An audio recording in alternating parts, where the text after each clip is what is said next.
पिछले 3 साल से अधिक समय से वैश्विक स्तर पर कोरोना महामारी जारी है। अब तक 66.72 करोड़ से अधिक लोग इस संक्रमण की चपेट में आ चुके हैं। वहीं कोरोना अब तक 67 लाख से अधिक लोगों की मौत का कारण बन चुका है। महामारी की शुरुआत में माना जा रहा था कि SARS-CoV-2 वायरस ऊपरी श्वसन तंत्र को प्रभावित करने वाला संक्रमण है। हालांकि समय के साथ वायरस में हुए म्यूटेशन के साथ इसके लक्षणों और प्रकृति में बदलाव देखा जा रहा है।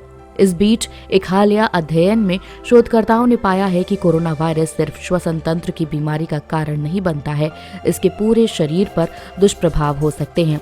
इस खतरे को लेकर सभी को अलर्ट रहने की सलाह दी गई है। कोरोना पर अब तक के सबसे व्यापक ऑटोस्पीड टिश्यू स्टडी में शोधकर्ताओं ने मस्तिष्क और हृदय से लेकर आंखों और पूरे शरीर पर वायरस के दुष्प्रभावों के मार्क देखे हैं। अध्ययन के निष्कर्ष में वैज्ञानिकों ने आगाह किया है कि कोरोना वायरस शरीर के कई हिस्सों को प्रभावित करता देखा गया है। ये सिर्फ श्वसन रोग का कारण नहीं बनता है। इस खतरे को ध्यान में रखते हुए संक्रमण से बचाव के उपाय करते रहना सभी के लिए आवश्यक है।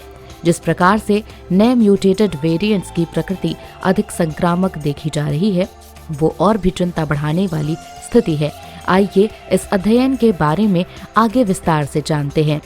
मैरीलैंड विश्वविद्यालय के सहयोग से national institute of health scientists के नेतृत्व में किए गए इस हालिया शोध में वैज्ञानिकों ने कोरोना के कारण शरीर के अलग अलग अंगों पर होने वाले दुष्प्रभावों को जानने की कोशिश की। इसके लिए कोरोना से मरने वाले 44 मरीजों का ऑटोप्सी किया गया। अध्ययन के लिए शरीर के विभिन्न हिस्सों से मृत्यु के तुरंत बाद ऊतकों को लेकर उनकी जांच की गई।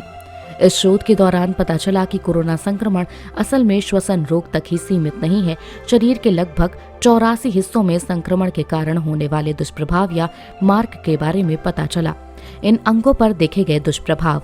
इससे पहले भी कई अध्ययनों में शरीर पर कोरोना संक्रमण के दुष्प्रभावों का पता लगाने की कोशिश की गई थी, जिसमें मस्तिष्क, पाचन अंगों पर इसके असर के बारे में बताया गया था। हालांकि ये अपने आप में पहला व्यापक अध्ययन है जिसमें पूरे शरीर पर इसके दुष्प्रभावों के बारे में जानने के लिए अध्ययन किया गया है।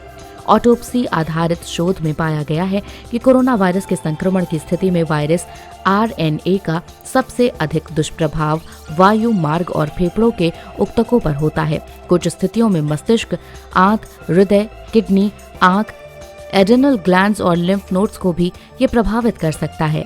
क्या कहते हैं शोधकर्ता? शोधकर्ता कहते हैं ये एक प्रकार का शॉर्ट पोस्टमार्टम इंटरवली अध्ययन है। इसमें शरीर के अलग अलग हिस्सों में संक्रमण के कारण इन्फ्लेमेटरी मार्करों के बारे में पता चलता है, जिसको लेकर गंभीरता से ध्यान देने की आवश्यकता है। कोरोना से बचाव बहुत आवश्यक है। भले ही इसके लक्षण हल्के दिख रहे हैं, पर शरीर पर इसका असर कई प्रकार से हो सकता है। हालांकि इस अध्ययन के परिणाम बहुत स्पष्ट नहीं हैं, क्योंकि जिन मृतकों पर शोध किया गया है उनमें से ज्यादातर बुजुर्ग और बिना टीकाकरण वाले थे। अध्ययन के अगले चरण में वैक्सीनेटेड लोगों पर शोध किया जाना है।